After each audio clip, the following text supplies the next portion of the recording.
নমস্কার বন্ধুরা, কেমন আছেন সবাই? রুনুদির প্যাশন চ্যানেলে আপনাদের সবাইকে স্বাগত জানাই। আজকে আমি আপনাদের কাছে একটা কথা বলতে চাই, যেটা সম্পর্কে হয়তো আপনারা অনেকেই জানেন, কিন্তু আবার অনেকে জানেন না। যারা জানেন না, এই টিপসটা কিন্তু আজকে তাদের জন্য।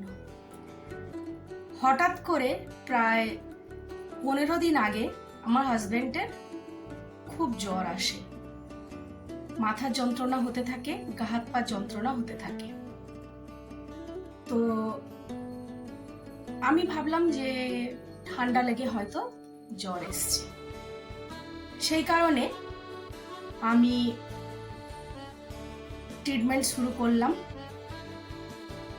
তারপরে দুদিন যখন কেটে গেল, জ্বর ওষুধ খেলেই নাবছে, আবার ওষুধ যখনই তার অ্যাকশনটা কেটে যাচ্ছে আবার জ্বর সেই 101, 102 এরকম হচ্ছে। তো আমি ভাইয়ের সঙ্গে পরামর্শ করার পরে ভাই আমাকে বলল ওখানে ভালো ডক্টর দেখিয়ে নে। আমি এখনো ভুবনেশ্বরে রয়েছি, আপনারা নিশ্চয়ই অনেকেই জানেন। তো আমি এখানে একজন ডক্টরের সঙ্গে কনসাল্ট করলাম এবং উনি আমাকে যথারীতি ব্লাড টেস্ট করাতে বললেন। আমি ব্লাড টেস্ট করানোর পরে ধরা পড়লো ওর ডেঙ্গু হয়েছে। 10 বছর আগেও ওর ডেঙ্গু হয়েছিল, তখন আমরা কলকাতাতে থাকতাম। ওখান থেকে আমরা হসপিটালাইজড করে ওর প্লেটলেট অনেক নেমে গেছিল, সেটা ঠিক করানো হয়। এখানে যখন ডক্টর বললেন যে ওর 54,000 প্লেটলেট নেমে গেছে, আমি তো খুব চিন্তায় পড়ে গেলাম। সত্যি বলতে আমি তখন কি করব বুঝতে পারলাম না। তখন আমার বরের অফিসে বিদ্যা ভাইয়া বলে একজন আছেন, আমাদের সমস্ত কিছুতে উনি হেল্প করেন। তো ওনাকে আমি ফোন করলাম যে এরকম প্লেটলেট ওর 54,000-এ নেমে গেছে। তখন ও বলল, आपको पता है भाभी, वो जो है भंडा, अमृत भंडा जो है उसका जो पत्री है वो आप उसको खिलाइए। তো আমি আমার হাজবেন্ডের কাছে শুনেছিলাম অমৃত ভাণ্ড মানে এখানে পেঁপেকে বলা হয়, যেটা আমরা বাঙালিরা পেঁপে বলি, সেটাকে ওরা অমৃত ভাণ্ড বলে। তার যে পাতা, মানে এই যে পাতাটা, এটা হচ্ছে পেঁপে পাতা। বলছে এই পাতার রস খাওয়ালে প্লেটলেট ঘন্টায় 10,000 উঠে যায়। তা আমি 10 বছর আগে যখন ওর ডেঙ্গু হয়েছিল, প্লেটলেট নেমে গেছিল, আমরা খুব ভয় পেয়েছিলাম। তখন সবেমাত্র ডেঙ্গু এসছে এবং আমরা হসপিটালাইজড করে ওকে আমরা সুস্থ করে তুলি। যখন ও এখানে এই পেঁপে পাতার কথা বলল, ও বলল যে এই পেঁপে পাতার রস কিভাবে করতে হবে আপনি জানেন? আমি বললাম না, আমি কিচ্ছু জানি না। ও নিজেই পেঁপে পাতা সংগ্রহ করে নিয়ে এসে কিভাবে বানাতে হবে সেটা আমাকে দেখিয়ে দিল এবং সেই পেঁপে পাতার রস দিনে 2 বার করে আমি খাওয়াতাম। একবার সকালে ব্রেকফাস্ট খাওয়ার পরে, কিছু ফ্রুট খাওয়ার পরে পেঁপে পাতার রস দিতাম, আর রাত্রে ঠিক সিমিলার ভাবে রাতের খাবার খাওয়ার পরে তারপরে পেঁপে পাতার রসটা দিতাম। আমার হাজব্যান্ড বলল যে পেঁপে পাতার রস ভীষণ তেতো খেতে, খুব খারাপ লাগছে, কিন্তু তবুও আমি খাবো। তো যাই হোক, আমি অবাক হয়ে গেলাম।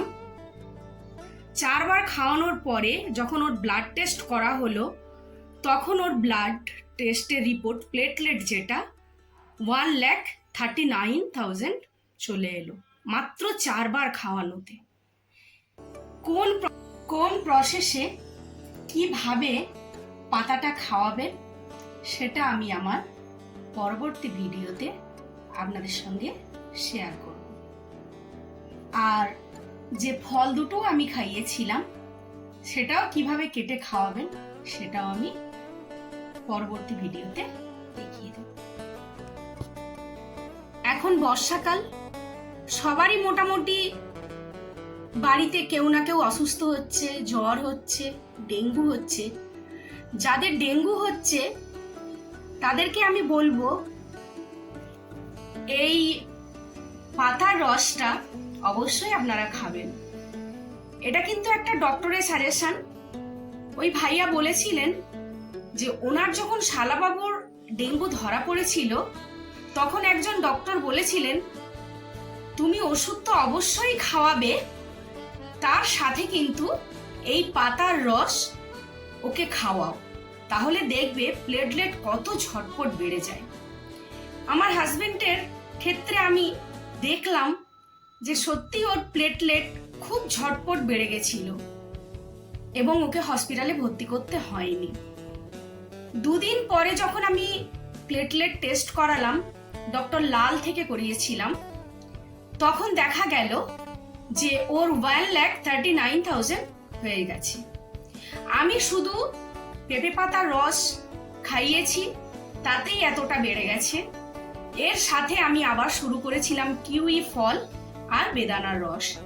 তারপরে 4 দিন বাদে আমি আবার ওর প্লেটলেট টেস্ট করালাম, তখন দেখা গেল 1,60,000 ওর প্লেটলেট হয়ে যায়। ওকে কিন্তু আমাকে হসপিটালাইজড এবারে আর করতে হয়নি।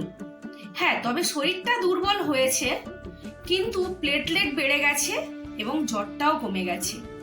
আমি জ্বরের ওষুধ প্যারাসিটামল দিয়েছিলেন উনি ডক্টর আমাকে, মানে ডোলো বলে একটা ওষুধ সাজেস্ট করেছিলেন, ডোলো 650। তার সাথে উনি দিয়েছিলেন অ্যান্টিবায়োটিক আর একটা ভিটামিন ওষুধ, আর সাথে আমি কিন্তু এই ট্রিটমেন্ট করিয়েছিলাম। যেহেতু প্রায় সবার বাড়িতে ডেঙ্গুটা হচ্ছে, সেই কারণে আমি এই টিপসটা নিয়ে আজকে হাজির হয়েছিলাম। যাই হোক, আপনারা তো ডক্টর দেখাবেন, ট্রিটমেন্ট করাবেন, সাথে কিন্তু এই পেঁপে পাতার রসটাও খাওয়াবেন। কিভাবে করবেন আমি পরের দিনের ভিডিওতে সেটা আপনাদের দেখিয়ে দেব। সবাই ভালো থাকবেন, সুস্থ থাকবেন, সাবধানে থাকবেন। চলুন বন্ধুরা, আজকের মতো বিদায় নিলাম। Tata, bye bye.